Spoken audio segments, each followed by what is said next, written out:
Ladies and gentlemen, welcome to What's in My Head podcast. Today, I'm joined by Mr. Gary Wolf, the creator and father of that rabbit sitting right beside him, Mr. Roger Rabbit. Gary, how are you, sir? Hey, I'm fine. Thank you very much. And Roger says hello too. Oh, man. If there was one movie that I can sit there and look back, and to be honest, I didn't know this was a book when I was younger, right? I didn't really, I don't know if you can tell this, but I'm not really the reading type when I was younger.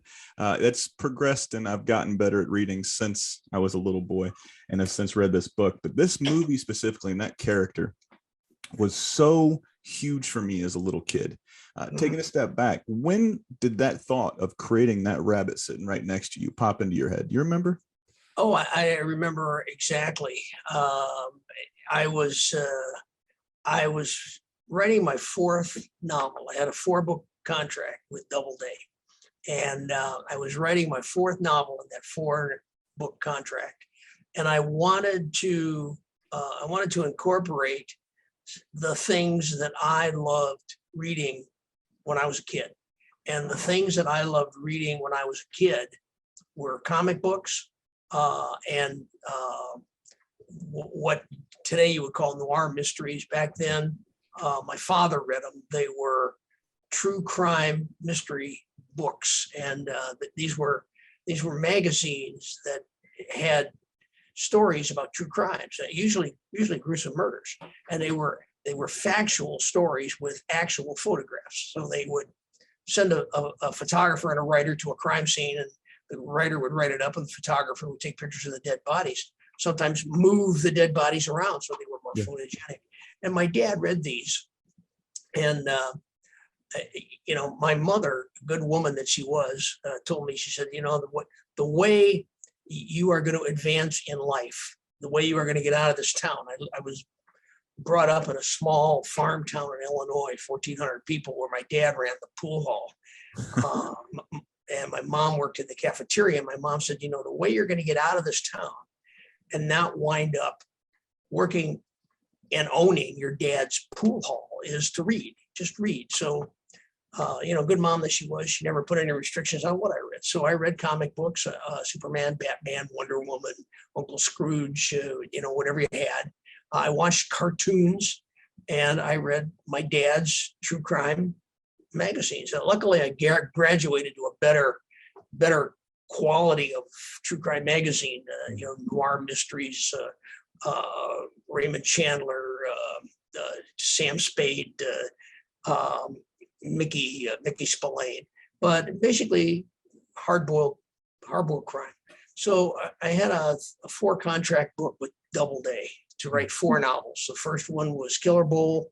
The second one was A Generation Removed. The third one was The Resurrectionist. All science fiction novels. And it came time for my 4th novel. And they gave me pretty much creative freedom. They said, write what you want. We really love you. Write what you want.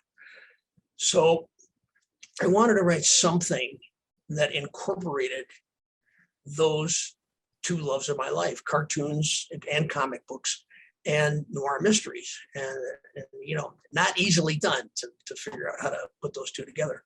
So I'm sitting there one Saturday morning, I'm watching Saturday morning cartoons, right? For research. I told my wife, for research. And I was taken not with the cartoons, because I felt they were pretty simplistic and not at all like the cartoons I loved when I was a kid. But I became taken with the commercials, because I saw the Trix Rabbit, Captain Crunch, Snap, Crackle, and Pop, Tony the Tiger, who were cartoon characters talking to real kids, and nobody seemed to think that was odd. And I thought to myself, what a great idea that would be for a novel.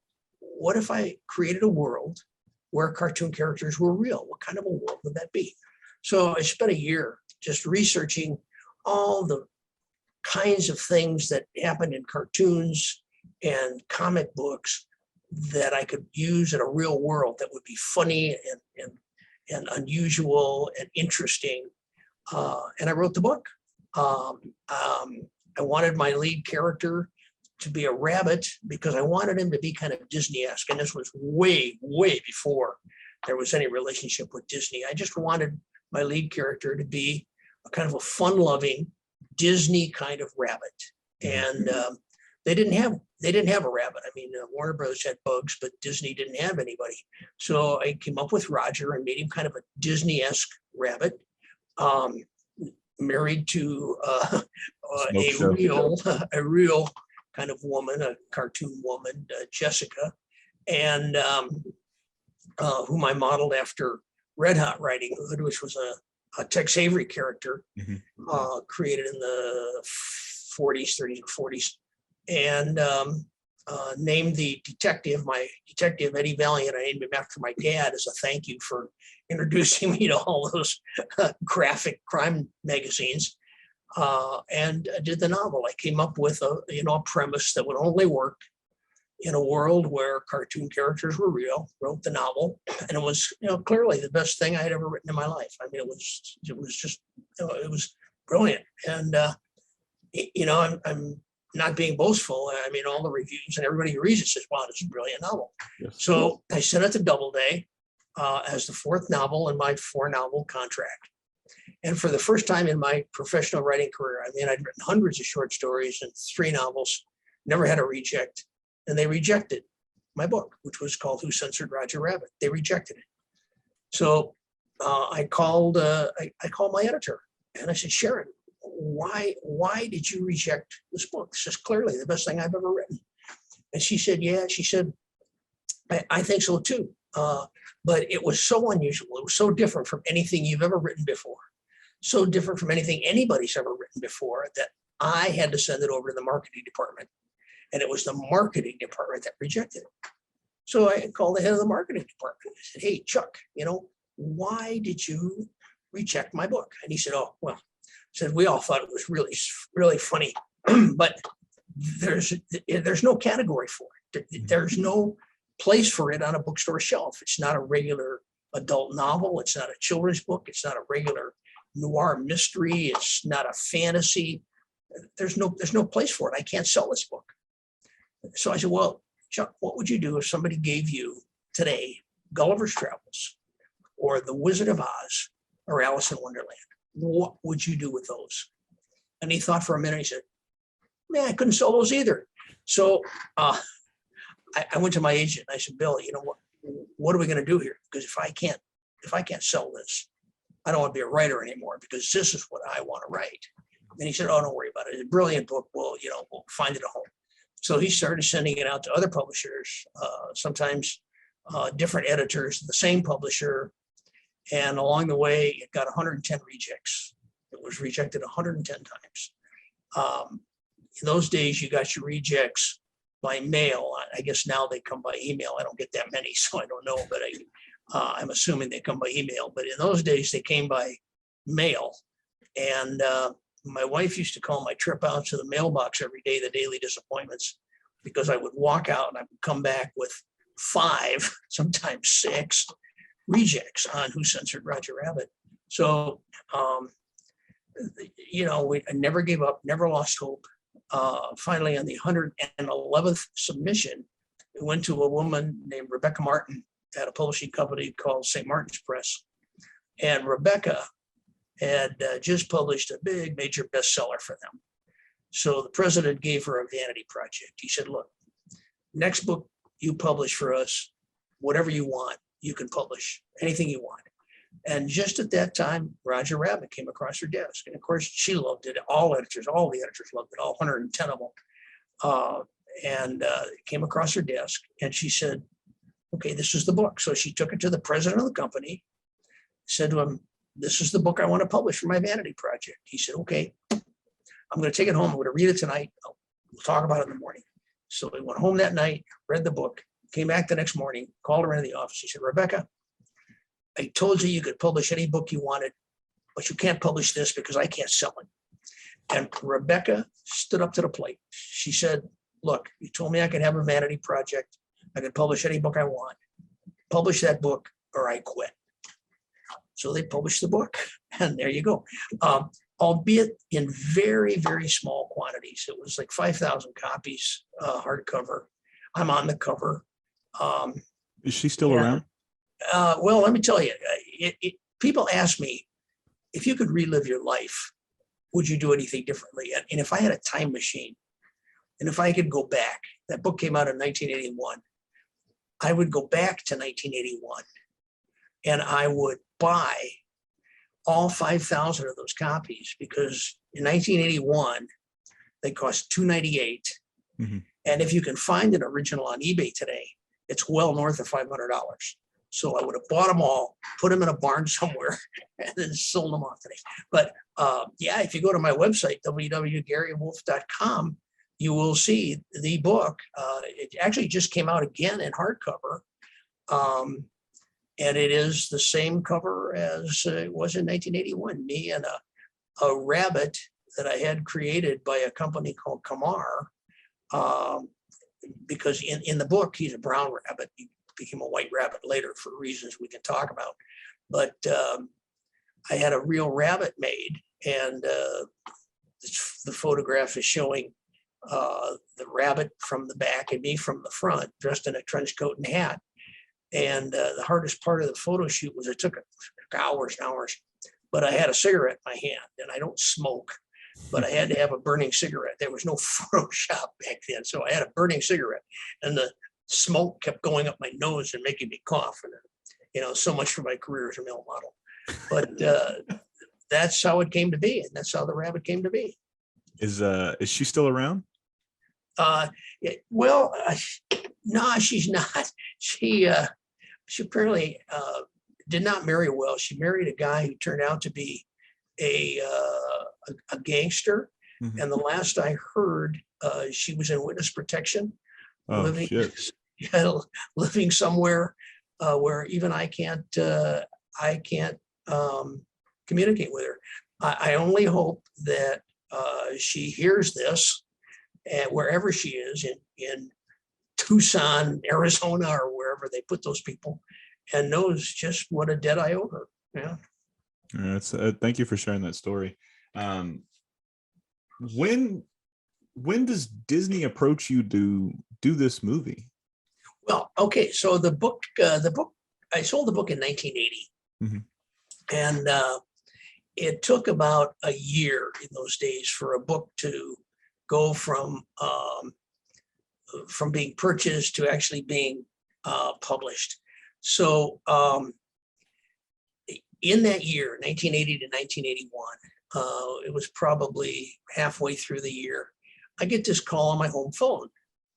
And a guy on the other end of the phone says, "Hi, is this Gary K. Wolf?" I said, "Yeah, yes, it is." He says, "Well, this is Roy Disney from the Walt Disney Company." And I said, "Yeah, right, Walt Disney, Roy Disney calling me at home on my home phone. That's Joyce. Who is this really?" He said, No, it's really Roy Disney." He said, "And I just read your book, and I'm wondering if you'd be interested in having the Disney company make a movie of it." I said, "Yeah, right. You read my book. It hasn't even come out yet." Well, it turned out that somebody, I don't know who, somebody at St. Martin's, and I've tried to find out who, because I want to kiss her or him full on the lips, but somebody at St. Martin's sent a copy of the manuscript to Disney. I said, "Hey, we think you'd like this." And it turned out they did very much. They needed a movie like Roger Rabbit back in 1980, because they were in danger of becoming a second-rate movie production house. They had been offered Jaws and they turned it down. They'd been offered E.T. and they turned it down. And they were making movies like Flubber and the Nutty Professor and Herbie, the Love Bug, and the Black Cauldron and the Black Hole, and you know, the Black Cauldron disappeared down the black hole. So they were making second-rate movies, and they were in danger of becoming a second-rate movie production house, and they needed something that would springboard them back into the top ranks. And they saw this as being that movie, a live-action animated movie, well done, with a good story, great characters. Plus, they were very, very interested in the characters, because as you might know, if you walk down any city street in basically in the world today, you see tons and tons and tons of T-shirts, backpacks, umbrellas, lunch buckets, whatever you got with Disney characters on them. Mm-hmm. Disney makes a lot of money selling merchandise with its characters on it. And in 1980, Their stable of characters was getting a little tired. They had Mickey Mouse, who had kind of become the corporate spokesmouse. So you really couldn't fool around with him. You couldn't poke fun at him, and you couldn't make him look stupid. There was Donald Duck. You could have fun with him, and you could make him look stupid, but nobody could understand what he said. So, he was kind of out of it. So they saw Roger Rabbit, Jessica, Baby Herman as being characters that they could merchandise and make additional money on. So they had a lot of reasons to buy the movie. I personally, I don't know if you've read the book. Everybody should read the book. Yeah. If you've read the book, the story is different from the movie because the book's the book and the story, and the movie's the movie. In the movie, it lays it right out there for you to see. I mean, you look up at the screen and you see it. In the book, a reader has to use his or her imagination. And I use a lot of conventions in the book that are frankly unfilmable, like how they speak, the dialogue and the bubbles. Yeah. The characters in the book are comic strip and comic book characters, and they talk in word balloons. They don't actually speak in words. They speak in word balloons. So word balloon comes up and you don't listen to them, you read them. And if the character turns around, then the word balloon turns around. So you've got to, either learn to read in reverse or turn around and get on the other side of the character. If a toon gets shot with a toon gun, produces a bang balloon. And then you pick up that bang balloon, and the bang balloons tend to get very brittle, or like fine china, and you have to be very careful with them. But you pick up the bang balloon and you save it. And then if you find the gun that you think did the crime, you fire a bang balloon out of that. And if the two bang balloons match, that's the gun. When somebody plays the piano, the notes go drifting off into the sky, and people will grab those notes and cut them into 8x12 sheets, and that's where sheet music comes from. So, I had a lot of fun playing with a lot of things that are visual and that are interesting and funny when you read them, that not so much filmable. So I didn't really believe, even though Disney wanted to make this movie, I really didn't believe they would do it. I didn't believe that they would be able to do it the way I envisioned it, the way I saw the world. If they did it at all, I didn't think they'd do it well. But on the other hand, I am a writer, and they did give me more money for it than I'd made on everything I'd written up to that point put together. So, go ahead and try. So they bought it in mid 1980 and started working on it. And for the first couple of years, they did indeed prove me right. They tried and tried to produce it as a live action animated movie. But, in all fairness to Disney at the time, the technology wasn't there yet. Mm-hmm. They did not have the technology required to do it and make it look real, make it look good. In fact, a lot of the stuff that they eventually used for the movie was invented for the movie. So, but in 1980, 81, 82, 83, 84, they just didn't have it. They tried some tests. There was one test where P.B. Herman was the voice of Roger Rabbit. He was kind of funny, but the rabbit looked horrible and didn't look at all real with the human detective. It was terrible. So at one point, Roy Disney came to me and said, we're not having any luck with this as a live action animated movie. What would you think if we did it with the cartoon characters in costume the way they are at Disneyland? And I'm thinking, oh, Jesus, I'm going to have the Disney stable of characters. I'm going to have Fred McMurray as Eddie Valiant. I'm going to have Haley Mills as Jessica. And have Dean Jones as the rabbit and Kurt Russell as Baby Herman. I probably could have lived with Haley Mills as Jessica, but the rest of it, no. And I said, hey, don't you think that sort of compromises the premise just a little bit? And everybody said, yeah, you're probably right. So they went off and kept trying it. And maybe they would have done something, maybe not, I don't know. But by 1985, I'd kind of lost interest, lost hope a little bit. But in 1985, Roy Disney got kicked out and was replaced by Michael Eisner.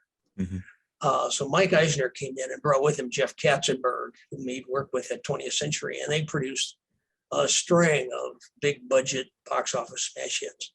And they were brought in to revitalize the Disney motion picture brand.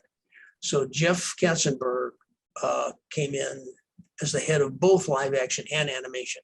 So he made the decision to cross both conventions. And when Mike and Jeff came in, the first thing they did was throw out every project that Disney had in development, everyone, because that's what you do when you come in and start over, all except for one. They kept Roger Rabbit. So we have to make this movie. So they did something that Disney had ever done before. They brought in an outside producer to produce the movie. Nobody had ever gone outside the company for a producer before. And the producer they brought in was a little known guy just getting his start named Steven Spielberg. Okay. so they bring in Steve Spielberg. Little guy. Yeah, a little bitty guy. No reputation at all. Let's give it a break. Just to show you what a difference Steve Spielberg makes on a movie. In 1983, Roy Disney went to Warner Brothers and said, "Hey, we're making this live action animated movie.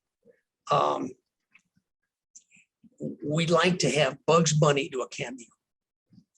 We'd like Bugs Bunny to come out and say, 'Hey, what's up, Doc?' Eat a carrot and go, 'Oh, ain't I a stinker?' and then walk off. What do you think?" And Warner Brothers looked at Roy Disney and said, get lost. There's no way that Bugs Bunny is ever going to be in a Walt Disney picture. That is never going to happen. Forget it. So in 1985, 86, Steve Spielberg walks into Warner Brothers and makes the identical request. "Hey, gonna do this live action animated thing. We have Bugs Bunny for a cameo." Warner Brothers looked at Steve Spielberg and said, Of course, take him. And what about Porky Pig? Don't you want him? And what about Wile E. Coyote and the Roadrunner? And Sylvester and Tweety Bird and Yosemite Sam? Take them all. Yeah. So Steve Spielberg walked out with all the Warner Brothers characters. And the only one requirement, Bugs Bunny being a superstar, had a contract. Jesus Christ. He was as a co-equal superstar, with Mickey Mouse. He was required to be in every scene with Mickey Mouse. You could not have Mickey Mouse on screen without Bugs. So Bugs, Mickey. And not only that, they had to have the exact same number of words of dialogue. So if you go back and watch the movie, you will see that in every scene that Mickey is in, that Bugs is also in. And if you want to count the number of words of dialogue, they're identical. Then Steve Spielberg brought in Bob Zemeckis. And Bob Z had been offered the director's job back in 1981. And I'd read the book, as Steve had read the book back in 1981 too, and they both liked it. Bob Zemeckis had been offered the job, but he didn't think that Disney had the horsepower to pull it off. So he went off and did some other, unknown movies like Back to the Future and Forrest Gump and whatever. And then when Steve Spielberg came back in, Bob Z was approached again. Steve approached Bob Z and said, "How about doing this movie?" And Bob Z said, "Sure, yeah, I'll do it." And he now had a bigger budget, had a better producer, lots of talent at his disposal. So he came on. Steve wanted to use an outside animator to oversee the Disney animation staff. And the Disney animation staff resisted this at first. Finally, Steve insisted, and in retrospect, the Disney animators were happy he did. They wanted a A-level animator, somebody really well known to oversee all the animation and do all the character design and that kind of stuff. So everybody, me included, wanted Chuck Jones, the guy who did Bugs Bunny. So it's a great pick to have, by the way. Ladies and gentlemen, if you don't know who Chuck Jones is, you need to Google him and pick up his book, Chuck-a-Muck. It's a fantastic book.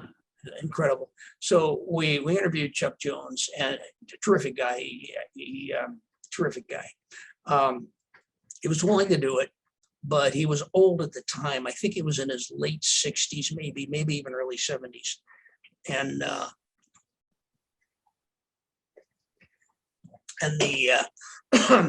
the feeling was that if we put him on, that the workload could kill him. And so we reluctantly decided, no, for his own health, we're not going to put him on. And this is really the only time in Hollywood that I've ever seen anybody show the slightest sympathy towards anybody's health. It's usually, hey, come in. If you're not working on, if you're not willing to come in on Saturday, don't come in on Sunday. So, and die at your desk. So from there, we looked at Ralph Bakshi, who had done the X-rated animated Fritz the Cat. Mm-hmm. Stephen thought he was a bit of a goon. Although I do kind of wonder what he would have done with Jessica. And finally, we interviewed a British expat named Dick Williams. And Dick had won an Academy Award for animating the Pink Panther. Dick turned out to be the perfect choice. He was creative. He was a true gentleman. He was wonderful with the animators. He was a terrific mentor for the younger animators.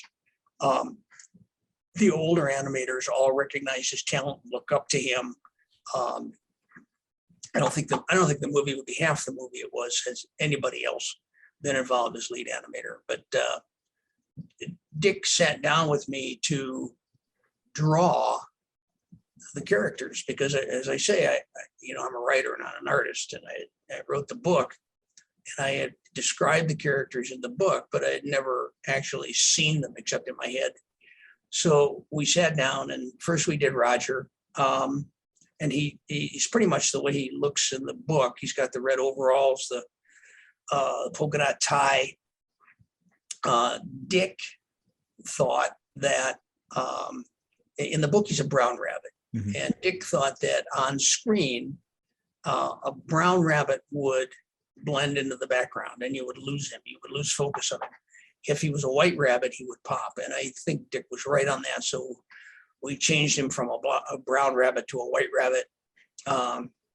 Dick added the little top knot up there, the orange top knot. And that was it. Jessica, we based on Red Hot Riding Hood. Tex Avery character. If you go to YouTube and Google Red Hot Riding Hood or Swing Shift Cinderella, you'll see those two cartoons, and you'll see that Red Hot looks pretty much like Jessica, or vice versa. Jessica looks pretty much like Red Hot.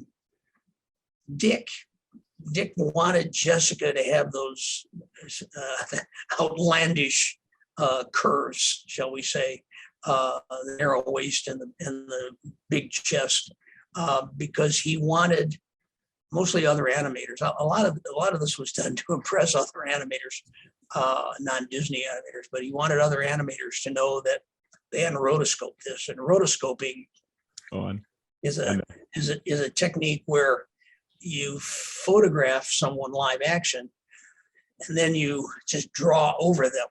Perfectly acceptable technique. Nothing wrong with it. I believe they did it in Snow White. Yeah, they did it in Snow White. Cinderella. It was Cinderella Dancing with the Prince. Probably, I think Beauty and the Beast is rotoscope too. Do you know if in Pinocchio, not the godmother, but the blue fairy, was she rotoscope too in Pinocchio? Boy, I don't think she was. I don't think so. I think she was drawn. Because it definitely looked a little different than the other traditional animation during Pinocchio. That was 1935. There's not much that's before my time, but that was kind of before my time. I don't know, and I don't know. But anyway, Dick wanted her proportions to be so outlandish that everybody would realize that she was not rotoscoped, and so that's how she came to be. Baby Herman was pretty simple because there were a number of adult babies in the comic books and cartoons of my era. Baby Hugo, lots of adult babies. And so he was pretty easy, and he's pretty much the way he looked in my book. The next thing we had to do was find someone to play Eddie Valiant, because without Eddie Valiant being a top-notch actor, it would be up to Eddie to convince the audience that the rabbit and all these Toontown characters were real. Mm-hmm. It all depended on him, everything. If he wasn't right, then it just wasn't going to work. The whole premise would fall apart. So we looked at a lot of people. We looked at Kurt Russell. Everybody wanted Harrison Ford. I wanted Harrison Ford. But when he found out it was going to take 3 years, he said, "No, I can't do that." So we wanted Paul Newman, and he said no for the same reason. We talked to James Woods. Lots and lots of people came in and read for it. But Stephen wanted someone bankable, somebody who could bring people into the movie based on name alone, because nobody really knew if this was going to be a kids movie or an adult movie. Nobody really knew if this was going to be any good. So at least if you have a bankable star, people will come to see it because, hey, everybody wants to go see Harrison Ford. Yeah. So we finally found the guy that everybody thought would be the perfect Eddie Valiant and was bankable. And that guy, of course, was Bill Murray. So Bill Murray is Eddie Valiant, right? So we're filming Bill Murray, and Bill Murray not only can he not convince an audience that the rabbit is real, I don't think he believed the rabbit was real. He was constantly going, "Whoa, you're a cartoon rabbit. What are you doing here? Oh, cartoon rabbit. Oh, I've been drinking too many drugs." So it was obvious after a very short period of time that Bill Murray was not going to work out, right? So they bought him out of his contract, $1 million, bought him out of his contract. So he goes up. Really low during the 80s. That seems really low during the 80s for Bill Murray. I mean, I don't know if he had done Caddyshack at that point, but I know Ghostbusters was a thing. I mean, that man was Groundhog's Day was real big too. $1 million to buy out Bill Murray. Just his contract, yeah. I mean, that's 2 weeks' work. So, So anyway, we've kept looking, and we finally found a guy, bankable guy, big name, the perfect Eddie Valiant. And that guy, of course, was Eddie Murphy. So Eddie Murphy comes in, and now he's Eddie Valiant. We got a black Eddie Valiant. And suddenly we're rewriting the script to make Eddie Valiant funnier than the Toons. All right. So this obviously isn't going to work either. So, Eddie Murphy gets bought out of his contract, $1 million and a Ferrari.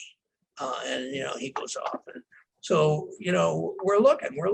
And meanwhile, over on the other side of town, Brian De Palma is filming The Untouchables. And Brian De Palma wants Bobby De Niro to be Al Capone. But Bobby De Niro is making another movie, and he can't get loose. So De Palma hires a British guy named Bob Hoskins to be Al Capone. And after about 2 weeks of filming with Bob Hoskins as Al Capone, Bobby De Niro calls up De Palma and says, "Hey, I wrapped early. I can be in your movie."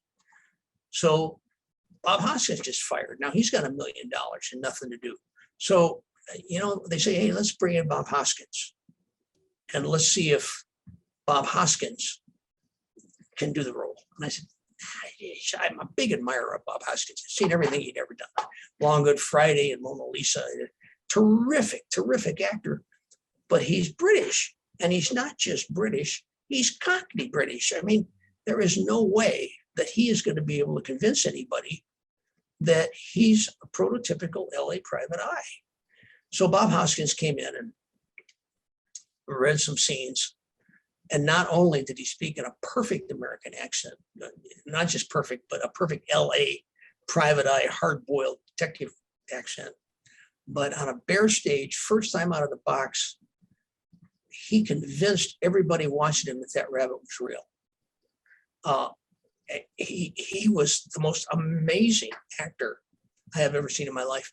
If you watch that movie, when he is handcuffed to the rabbit, his handcuffs are on springs. So he is controlling not just his arm motion, but the rabbit's arm motion. So he has to remember where his arm and his hand are, and where the rabbit's arm and rabbit's hand are, and move everything. I mean, talk about rubbing your head and scratching your stomach at the same time. And he had to remember to always look the rabbit in the eye, because if his eye sight line was off, then the whole thing was off. So, and there was no rabbit. I mean, he had to make the rabbit up and look the rabbit in the eye, and then they had to animate where, and they told him where the rabbit would be, but he still had to remember that. When he was thrown out of the Ink and Paint Club, the gorilla threw him out. He was on a wire. And as he went sailing through the air and landed on all those trash cans, they really landed him on those trash cans, and he broke 3 ribs. Oh shit! So yeah, so we thought, oh geez, here we go. Their production is going to halt for 3 months while Hoskins' ribs heal.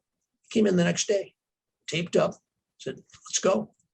I mean, I've never seen a guy who was that good an actor and that much of a trooper. And if people ask me, what do you think of the movie? Do you have any regrets? And I do. I have one regret.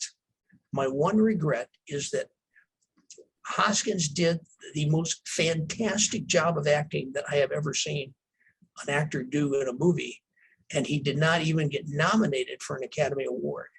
And I've looked at that and I've looked at that, and the only reason I can think of is that he made it look too easy. He made it look like it was no big deal. Like, people after a while, I think, forgot that those cartoon characters weren't real, that he was making that all up in his head as he went along.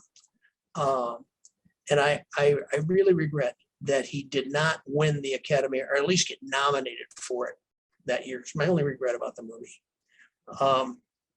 I'll tell you how we got Jessica's voice too, because that's interesting. Before you get to Yeah. Jessica, I like doing this, especially when somebody's no longer here, because it's the whole reason I do this podcast is to give my thanks for people like yourself and everybody else I've ever had on this podcast, because without people like you and everybody else I've had on my podcast and everybody that's going to come on this podcast, my childhood would have been very bleak and very boring, and it just wouldn't have been fun at all.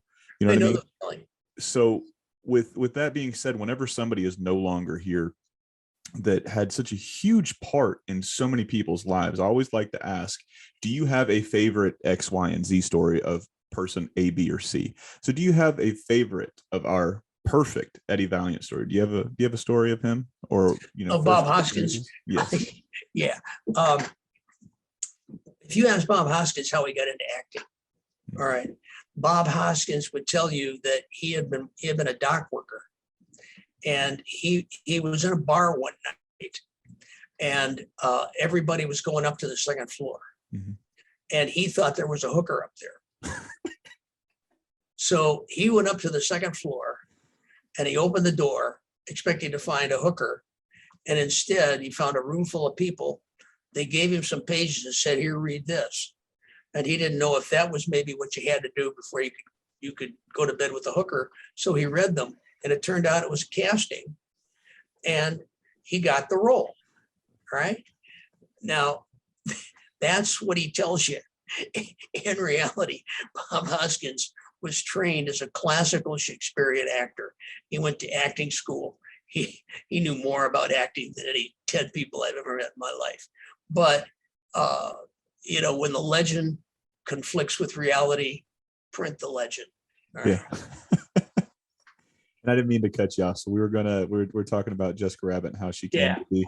And I also want to, because we talked about it before, but the Jessica Rabbit in China, you want me to remind you about that as well? Sure. So we can talk about that after. Yeah. So Jessica Rabbit is probably my most popular character I wonder why. Go figure. I don't know. I get, and this has been fairly constant, I get probably 30 to 50 pictures a week of women cosplaying Jessica Rabbit. I appreciate and men those too. pictures you're sharing too. And I don't discriminate, men, women, whatever. And I think the reason for that is because she is a beloved character, but I think that Jessica Rabbit is a character that a lot of women could cosplay who could not possibly cosplay Wonder Woman or any woman that Scarlett Johansson would have portrayed in a movie. Jessica Rabbit is made for women to cosplay who are a little on the buxom side, not too slender. She's more outrageous. And Jessica, when women cosplay her, is more a state of mind than an actual look. I mean, you can have thin women, heavy women, whatever women, men can cosplay Jessica Rabbit. And whenever I am addressing college classes or especially high school classes, and they introduce me as the creator of Jessica Rabbit, young boys always get down and genuflect in front of me, thank you. We are not worthy. But when we were looking for a voice for Jessica,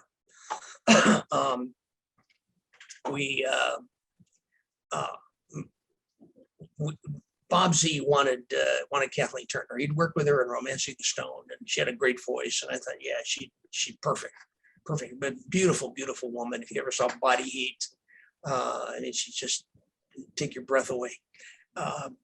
Beautiful voice. So she came in and she did the voice. But the voices were done before anything else, before any filming, before any animation. The voices were done first. And for whatever reason, she did the voice great, but for whatever reason, she couldn't sing the song. She was pregnant at the time, and maybe that affected her breath control. I don't know. Maybe she just can't sing. I don't know. But she couldn't sing the song. So Steve Spielberg was there with his wife at the time, who was Amy Irving. And Steven said to Amy, he says, hey, you sang in Yentl. Why don't you give it a whack? And I said, Steve, nobody's going to believe that Jessica has one voice when she sings and another voice when she speaks. I mean, nobody's going to believe that. And he says, nobody will even notice. So we did. Amy Irving recorded the song and Kathleen recorded the speaking voice. Now, Kathleen decided to not take film credit for the voice, which is what James Earl Jones did in Raiders of the Lost Ark with Darth Vader. He voiced Darth Vader, but didn't take screen credit because nobody knew Star Wars was going to be any good. And just like that, if it wasn't any good, then James Earl Jones would just fade into the woodwork and deny any involvement. If it was good, then James Earl Jones would come out and say, oh, I did the voice. So Kathleen decided to do the same thing because nobody at this point knew if this was going to be, they didn't even know if it was going to be an adult movie or a children's movie. They were worried that, Kathleen was worried that it might wind up being Howard the Duck.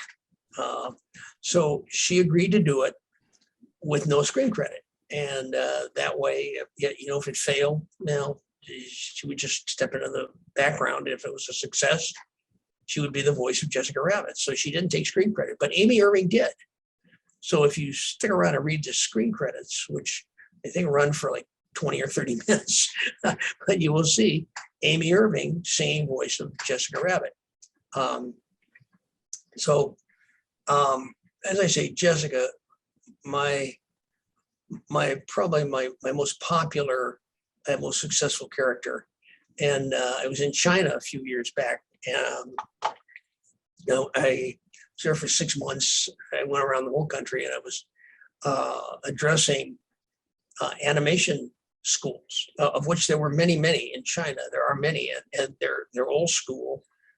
Literally, they're doing 2D animation, no computer graphics, all hand-drawn animation, beautiful stuff. Mm-hmm. A lot of talented people there.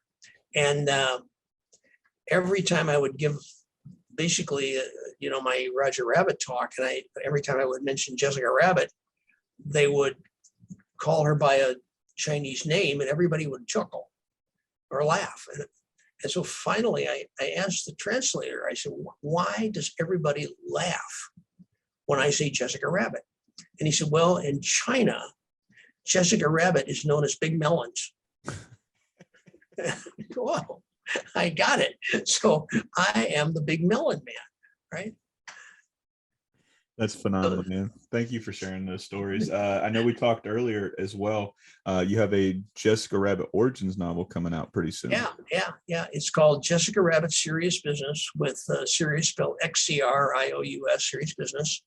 It's a Jessica Rabbit Origins novel, and it takes Jessica from her humble beginnings, living in a trailer park, and working in a joke shop, to the Jessica Rabbit that we know and love today. Talks about how she got there, how she met Roger, how Toons came to be, and how Toontown came to be. So it kind of fills in a lot of the story that people keep asking me about. Where did Toons come from? How did Toons come to be, and how did Jessica meet Roger, and whatever. And this kind of fills in all of those stories. It should be out, I'm guessing, March, April timeframe. Okay. We're just now doing the cover. The book's been done. It's my pandemic book. It took me 2 years to write it, and I wrote it during the pandemic when I had absolutely nothing else to do, but amuse myself with Jessica Rabbit stories. So there you go. I don't know if you can talk about it, but I mean, how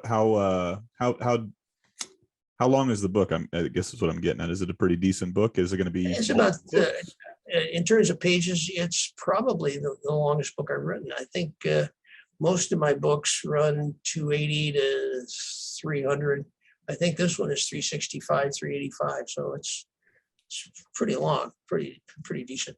I was concerned about writing a Jessica Rabbit book because I want Jessica to represent women. I want, and I don't want to belittle Jessica. I don't want to make her the stooge of the men around her. She's a strong, creative, intelligent woman, and I wanted to portray her that way. So I spent a lot of time writing her as I think she is, and as I think she is in the movie, and as I think she would have been before the movie. I chose for readers. I always, before I publish a book, I always have like 10 or 20 people read it, just to make sure that I haven't completely, blown it on the 1 yard line. And I had about 50 people read this one. The majority of them women, because I wanted to make sure that women were going to be accepting of my image of Jessica Rabbit. And it's successful beyond my wildest dreams. I mean, the comments were almost universal. Jessica Rabbit is the kind of woman that I have always wanted to be. So I think it's going to be a pretty good book. Plus, the other comments I'm getting are, man, this is laugh out loud funny. So, which is interesting for me, because all of my books, people read them and they all say, wow, this is laugh out loud funny. If you read my Wikipedia entry, it says Gary K. Wolfe, American humorist, which means I write funny stuff like Mark Twain. But in reality, I don't write funny stuff. I write what I think is deadly serious stuff. It's just that people read it and think it's funny. Now, I don't know what that says about me, but that's just the way it is. It really means you're a master of your craft when you look at it from my perspective. I'm Well, really looking forward to this book. I've got it written down. And I told you this episode will probably come out in the middle of February. So regardless of when that book comes out, whether it's March or April, the links will get updated in the description so they can go. Is it gonna be available through Amazon, or is it exclusively through your website? Because I know you said you no, had a website as Amazon. well. It'll be available on my website, www.garywolf.com, but it'll sell through Amazon, and it'll come out as a Kindle book. Mhm. It'll come out as a paperback, trade paperback, and it'll come out as a hardcover. Okay. Now, are you going to offer any of the signed copies off of your website? Yeah, absolutely. I always do that. If people want a signed copy of any of my books, all they have to do is hit me up through my website, and just tell me, and I'll make arrangements. Signed copy. They pay the postage, and happy to do that. I do that all the time. Beautiful. And then those all those links will be in the description as well, so you guys can go straight to his website. And if you want to tell Gary he's doing a fantastic job, you can do that as well. I don't want to keep. And they all should. But let me tell you one other thing.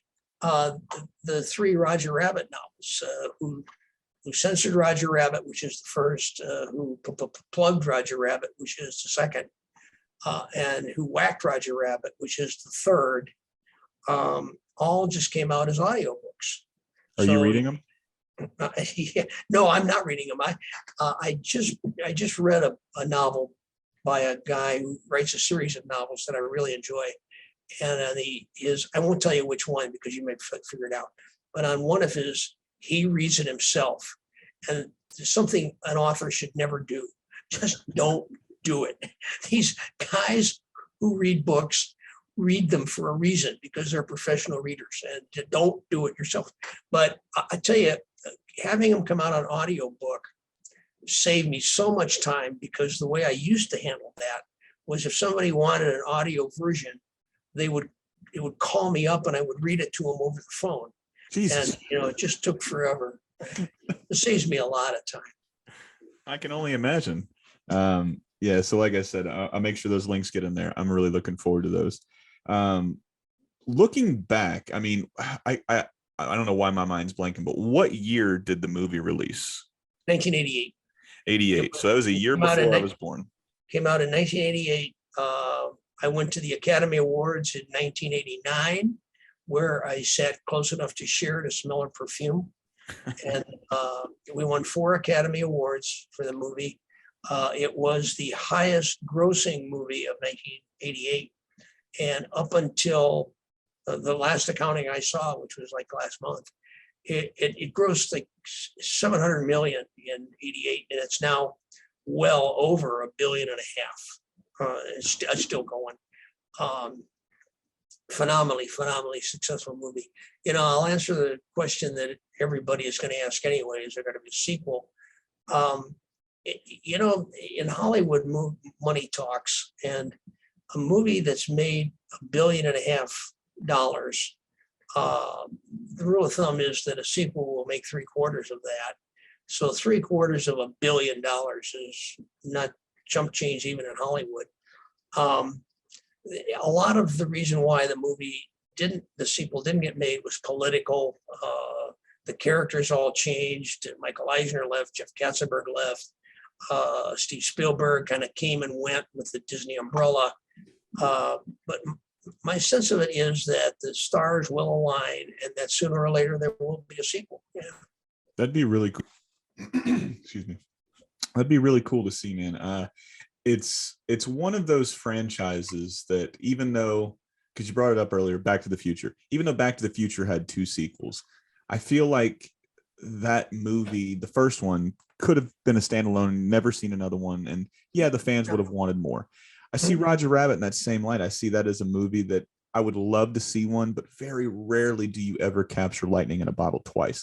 But Absolutely. with the plethora of characters that they have, and the fact that you're still around to consult for sure on how much consulting did you do for the original movie? I mean, were you on set every day, or would they call you? I could have been if I wanted to. My contribution was the book, of course, which Steve and Bob Z and especially all the animators read and loved. They would have me come in and do story conferences where they would talk about gag ideas and tweaks to the script. And I'd be in a room with like 35 of the most talented, creative, funny people I've ever met in my life. And they're all throwing out ideas on how to make my book better. And I'm thinking, why couldn't I have had these people sitting around my kitchen table at 4 a.m. when I was writing this damn book? I would have had a Pulitzer Prize winner.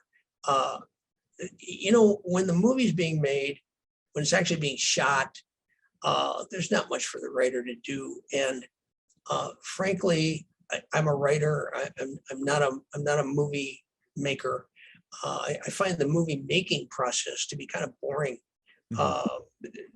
Poor Judge Doom, when he's putting his hand in that glove to getting ready to dip the red shoe, and he just couldn't get it right. His hand would go up and these fingers would go in the glove, and then his hand and his finger would go in the glove, and then this finger would go in the glove. Take after take after take after take, trying to get the fingers in the glove. And I just can't do it. And then you break the set and you go down and you do another set and you do 20 million takes of something else. I don't have the patience for it. The movie was filmed in London because Steve Spielberg likes the food in England. Go figure. That's interesting because they're not really known for food. Well, I don't think it was really the real reason was I say that just to josh him, but the real reason was we filmed at Elstree Studios, which is where they were filming Superman at the time, because Elstree Studios had a 3-story soundstage, and that didn't exist in the United States. It does now, but it didn't then. And on the top floor were the sets with the Ink and Paint Club and Railroad Terminal Bar and that kind of stuff. On the second level were the puppeteers who would move the real props through cutouts in the floor from underneath. And then on the bottom level, there were banks of video cameras. Bob Z would hang out down there and watch the filming, and animators would then draw over the video camera so that he could see the relationship between the animation, the animated characters and the live action. So that was really why we did that. I'll tell you one good story, because it was, we also filmed outside an old railroad terminal in outside England, and that was the Acme warehouse. And if you look at the movie, you'll see there are palm trees outside the Acme warehouse. Well, this was England in the middle of winter. And trust me, there are no palm trees in England anytime, but let alone in the middle of winter. So, movie magic, Steve Spielberg sent a plane to Saudi Arabia and came back with 20 palm trees, and they kind of put them in buckets, around. Well, one other thing, palm trees do not do well in cold weather. No, they don't. They don't do well in cold weather. So every night, the stagehands would go and wrap the palm trees in bubble wrap to keep them warm, right? So you had these palm trees and they were wrapped in bubble wrap, and they looked kind of like this, okay? And I'm coming to the studio one day, and I saw this old couple, and they're walking along the sidewalk, and the man says to his wife, he says, "They're advertising condoms everywhere these days."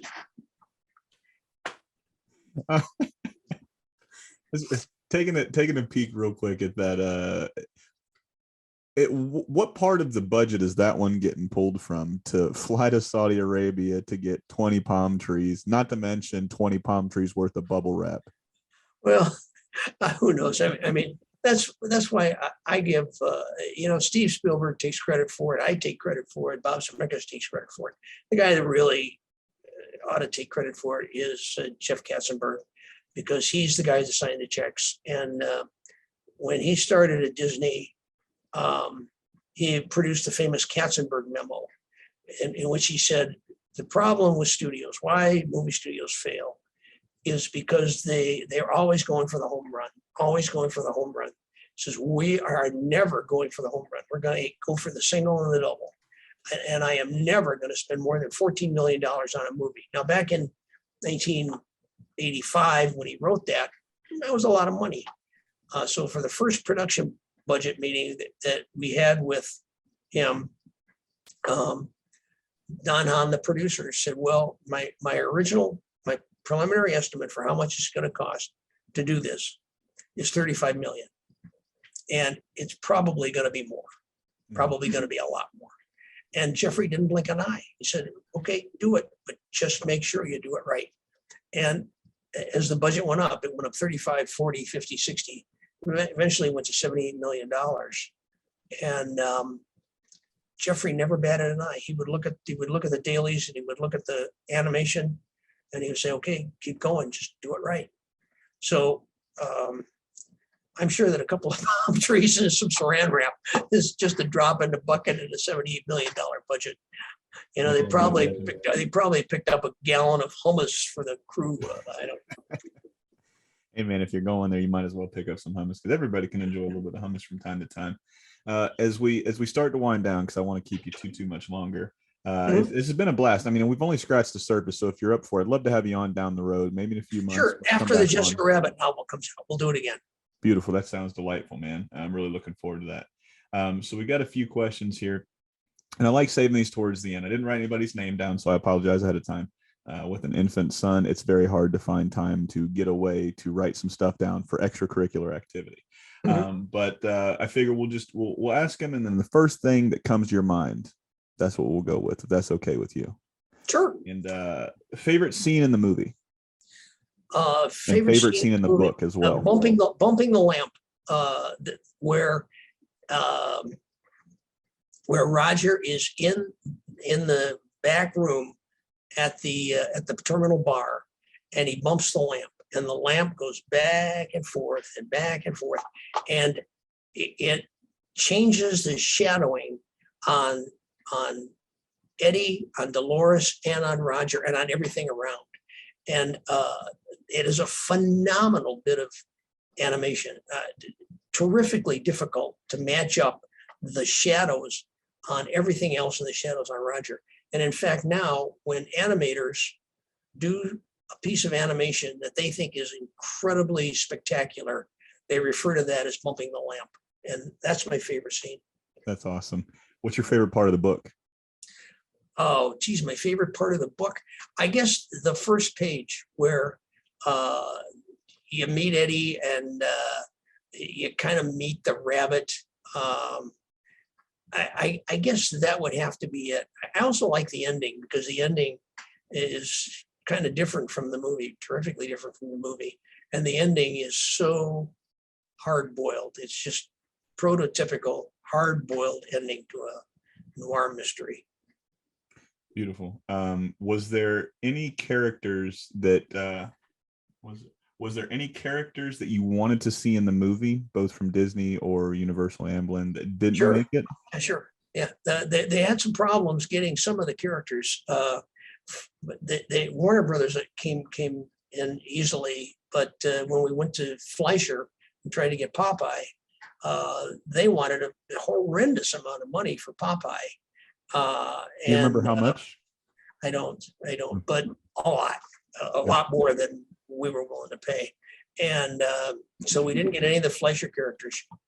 The animators wanted to put an homage to my word balloons in the movie, to the fact that my characters in the book talk in word balloons.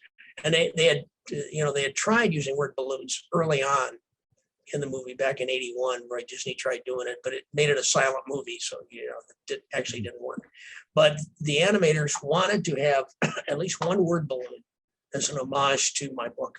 So they had a scene, Marvin Acme's funeral, where 6 animated characters, Goofy, Bozo the Clown, a bunch of others, who were all, funny, ridiculous characters, were carrying the casket. And at one point, one of them trips and they all start laughing. And then pretty soon everybody in the entourage and everybody in the crowd is laughing. And it's a funeral, but they're all laughing because they're toons, and that's what they do. And then they pass a cartoon character called Crazy Cat.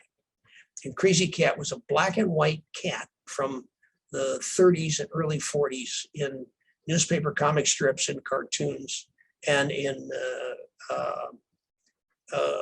newspaper and in comic books too, I think. Mhm. And he never spoke. He was always silent. And as they went by Crazy Cat put up a word balloon that said sob. And it went up over his head, said sob, and it turned to tears and came down and wet his head and his shoulders. Beautiful animation. But as I say, we didn't know if this was going to be a kid's movie or an adult movie. So the rule of thumb is if it's a kid's movie, it can't be longer than 90 minutes. And this movie came in at about an hour and 50. So they cut scenes to get it closer to 90 in case it wound up being a kid's movie. So they cut out the Marvin Acme scene. They also cut out the scene, first scene where Eddie Valiant goes into Toontown and he sees Jessica talking to Judge Doom, and he believes that Jessica is somehow involved in this plot, that somehow she has something to do with the murder. And then the weasels catch Eddie and Judge Doom interrogates him, and then the weasels put a pig head on him and take him out of Toontown and throw him out back on the streets in LA. And he goes back to his office, goes into his apartment, goes into his shower, and he looks in the mirror and sees a pig head. And so he gets in the shower and he washes off the pig head, and the paint goes down the drain like when Janet Leigh was stabbed in Psycho. And it's a really nice scene. And then he comes out of the bathroom after he's washed off the pig head, and he's wearing his tie and his wife beater, right? And at that point, Jessica comes in and they have their interchange where she says, "I'm not dead, I'm just drawn that way." But that scene got cut too. And if you look at the movie, it starts when he comes out of the bathroom and you think, what's a guy doing in the bathroom wearing a wife beater and a tie? I mean, that doesn't make any sense. They did restore that part of that scene, the pighead scene, in some of the extras on some of the DVDs, so you can still see that. But the Crazy Cat scene with my character that I most wanted to see was gone. And they actually couldn't get the rights to Crazy Cat anyway, so I don't know what they would have done. But if you look at the lintel over the tunnel, when Eddie Valiant is going into Toontown, you see Crazy Cat's face up there, which I guess nobody caught. That's not yet. That's a nice little nod. If you could cast a actress and an actor, obviously, I don't know if they really meant just voices or if it was a live action version, but we'll just do voices and live action if you want to. But if you could cast a Roger and a Jessica, both voice wise and live action wise, of the actors and actresses of today. Jessica Scarlett Johansson, and Charlie Fleischer is my Roger Rabbit. I mean, he looks like him, he talks like him. The first time I met Charlie Fleischer, the reason we hired him in the first place, we saw him in a comedy club in LA, and he was doing a bit where he imitated Donald Duck having an orgasm. And from that point on, I mean, this is my guy. And he was the guy that came up with the stutter on P, because Dick Williams felt that every major cartoon character had some kind of a speech impediment. And so Charlie was the one who came up with the stutter on P. And to help Hoskins get into the role, we made a costume that was pretty much like this. And Charlie would be on set every day wearing that costume and doing the voice live so that Hoskins could have something to react to. And I began to realize just how much Charlie looked like Roger. So it would be Charlie and Scarlett Johansson, no question at all. That'd be a phenomenal two choices. Yeah. And last one. If you could change, now obviously, with you being the creator of these characters, you got some kind of I don't want to say you got more of an attachment to these characters than anybody else, but you created them. They were from you. So it's an extension of yourself. It's like your kids almost, right? So these are a piece of you. But if you could change anything in the book and anything in the movie, would you? And if so, what and why? Well, that's a good question. I think the movie is the perfect movie. I wouldn't change a thing. I'm over the moon at how well that movie came out. And the book I think is a classic. I wouldn't change anything in the book. The problem for me was the second book, because I had no intention of ever writing a second book. I thought the first book was a standalone, but of course, when the movie was so phenomenally successful, and publishers started coming to me and saying, "Hey, we want a second book." All of them had rejected the first book at least once, and a couple of them had rejected the first book 3 times. But 10 publishers came to me and said, "Hey, we will pay you to write a second book." I had a problem because last tabulation, probably 8 or 9 billion people have seen the movie, and maybe 32 people have read the book, and that includes my mother and my 5 aunts. So most people see Roger Rabbit and Jessica as the movie characters, not the book characters.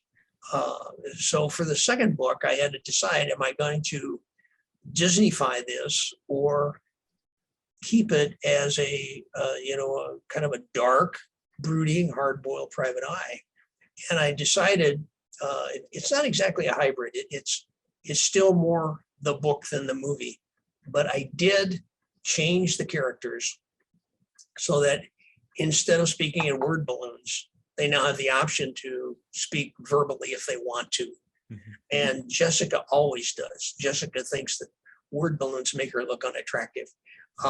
Roger still talks in word balloons. And in fact, I'm writing my pandemic 2 book is going to be another Roger Rabbit and Valiant book. And in that one, Roger puts up a word balloon that looks oddly like a Snickers bar, which he then takes down and eats, which just tickles me. For the third book, I pretty much went back to the really dark, brooding, noirish feeling of the first book. But I wouldn't change a whole lot. I'm pretty happy with them the way they are. Beautiful, and I'm sure a lot of us are as well. I will tell you one interesting story about the movie that I just learned. I just found this out, didn't know it before. But when we were doing the Warner Brothers characters, Warner Brothers, when they said you can use the characters, Warner Brothers specified that they wanted those characters to be the 1985 characters, not the 1948 characters. And there's a big difference. If you look at Bugs Bunny in 1948, 47, he's different from the Bugs Bunny that he is today. And the Warner Brothers wanted their characters to be the modern characters. The Disney animators wanted them to be the 40s characters so that they looked like everything else from the 40s. So the animator who was responsible for doing the Warner Brothers characters did 2 versions. He did one using the 1988 characters, the way they were, and he did another using the 1940s characters. They showed the 1988 version to Warner Brothers and put the 1940s version in the movie. Wow. When the movie came out and Warner Brothers saw the 1940s characters instead of the 1988 characters, they went ballistic. But the movie was such a roaring success and won so many Academy Awards that they realized that they had tapped a gold mine here, because they all of a sudden were able to sell merchandise and dolls that looked like the 1940s characters as well as the 1980s characters. Although the animator who did that wound up getting fired, so it wasn't a happy ending for everybody. Do you remember the name of that animator? I'm not gonna. No, I've forgotten. It's gone from my head. I have no idea. It's kind of like that thought balloon with the Snickers. It's kind of, yeah. It's kind of. And I'll reach up there and I'll eat it. Well, Gary, it's been a blast getting to talk to you. Like I said, Thanks. I had a lot of fun. Thanks. Thank you. I appreciate that. I saw the movie before I read the book, and I like them both a lot. I mean, you can't have one without the other. And like I said, these characters have played such a huge role, not only in my life, your life as well, but so many fans. I mean, what was the last number? 8 billion people have seen this movie. Yeah, at least. So, I mean, yeah, at least. I mean, we got to make it where it's everybody in this world is going to see this movie. And that's what's cool about this medium now. Oh, shit, hit the button. That's what's cool about this medium now is that this character will last thousands and until we don't exist anymore. The people that don't exist anymore. These characters will go.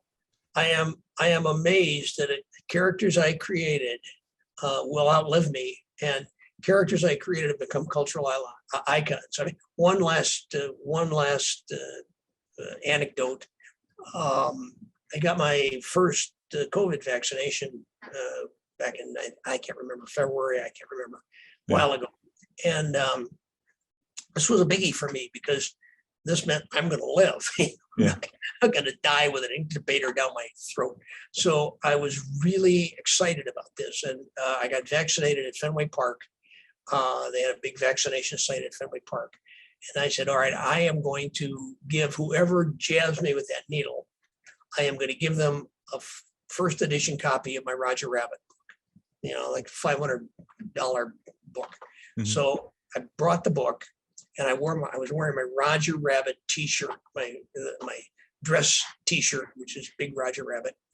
And I sat down and the woman who gave me the injection looked at me and looked at my t-shirt, said, Roger Rabbit. She said, I love that movie. She said, I saw that movie the week it came out and I was pregnant at the time. And during the credits, I went into labor. So they took me right from the movie theater to the hospital. I had my son and I named him Roger. And I said, do I have a surprise for you? And I gave her the book and she was pretty much over the moon. When I went in to get my second shot, I was going to do the same thing again. And I wore the same shirt. I didn't give her a first edition. I was going to give her a paperback. And so the woman was getting my needle ready and I didn't say anything. And I said, do you know who this is on my t-shirt? She looked and said, no. I said, who framed Roger Rabbit? Did you ever see that movie? No. I said, okay. I guess there are probably 20 billion Chinese who have never seen it either. But I gave her the autograph book anyway and explained it to her. I suspect it probably turned up on eBay. I don't know. Anyway, well, that's one of the coolest stories. Thank you for sharing that. I always enjoy getting to hear these type of stories because I don't know if you've ever, told that story out there or you've made that. No, I never have. That's at public. I've never told it in public. I've told my friends, but I've never told it in public. I'm sure that that woman who didn't know who I was, if she ever heard it, would be embarrassed. But I can imagine she's not going to be listening to this.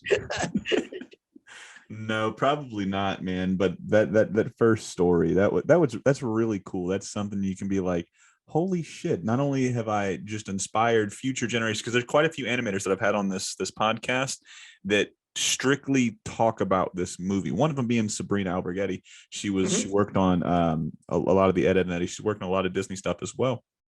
That's her favorite movie. And she had posted on her social media site how she had just gotten some of the original drawings from the movie. So she was super excited about it. She's like, yeah, this movie inspired me to become and go down the road of animation. And now she's an animator. I hear that over and over and over again. I get so many emails. Also, you can check me out on Facebook, Gary K Wolf. I post a lot of stuff there and I get so many messages on Facebook about, geez, thank you, because I saw Roger Rabbit and that's why I decided to become an animator or an artist or a writer. It never gets old, I bet, man. It's very satisfying. Never gets old. Never gets old. Yeah. So like I said, we're going to do this again here in a couple months when Jessica drops. I'll make sure I'm going to go as soon as we get off this call. I'm putting it in my Amazon cart and buying it now so I can be the first ones to get it. And we can talk about it and be fresh in my mind as soon as we talk again. So All right. This is a pleasure. Thanks a lot for having me. thank you, man. That's been Gary. This has been Julian. This has been the What's My Head podcast. And this has been another piece of your childhood, not just a piece, a huge piece. Good night.